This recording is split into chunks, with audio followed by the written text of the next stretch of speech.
12 aliments qui aident à avoir moins froid ou à se protéger des microbes. Notez 3,8 à 9 volts. Lorsque le froid nous assaille, il est toujours de bon ton d'adapter son alimentation pour avoir de meilleures chances d'éviter de tomber malade. En boostant simplement son système immunitaire avec les bons aliments, il devient plus facile de passer entre les mailles du filet et de garder les microbes à distance. Mieux encore, consommer une nourriture adaptée peut aussi permettre de combattre cette sensation désagréable d'être frigorifié en permanence. Avec toutes ces bonnes choses, vous aurez la forme pour les semaines froides à venir. 1. Le miel. N'hésitez pas à remplacer votre sucre par du vrai miel en automne-hiver, celui-ci est très apaisant, antiseptique, antibactérien et antifongique.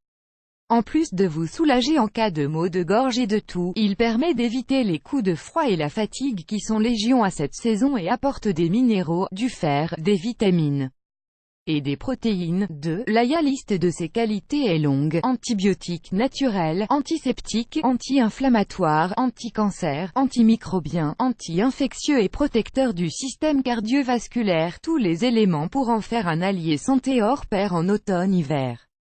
Il est excellent contre les coups de froid, les maux de gorge et les états grippaux.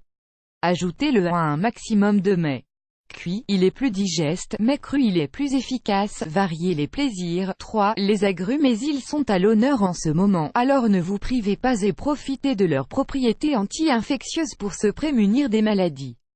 Les clémentines ont par exemple l'avantage d'être riches en vitamine C et vous donnent un système immunitaire en béton pour éviter les petits maux qui accompagnent le froid. 4. Le gingembre. Son gingérol active la thermogenèse, c'est ainsi que l'on appelle la production de chaleur par l'organisme. Ses atouts ne s'arrêtent pas là étant donné qu'il est anti-cancer, anti-inflammatoire, anti-nauséeux et antiviral. Il peut donc vous permettre de faire face à la grippe, à la fatigue et même au rhumatisme. Pour cela, mangez-le frais et pelé ou râpé à chaque occasion dans vos crudités ou vos salades. Vous pouvez aussi en mettre dans des plats chauds tels que la soupe pour peu que vous l'ajoutiez en fin de cuisson. 5. L'huile de coco. En plus de représenter une alternative goûteuse aux huiles que nous utilisons communément en cuisine, elle fournit des triglycérides à chaîne moyenne rapidement utilisés sous forme d'énergie, au lieu d'être stockés en priorité.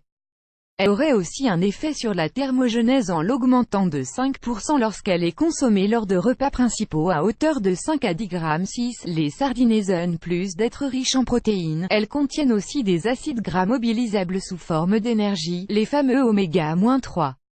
Pour assimiler les protéines, le corps doit néanmoins faire un effort de dégradation qui permet d'augmenter la thermogenèse. Page 1 sur 2 pages précédentes, 12 pages suivantes.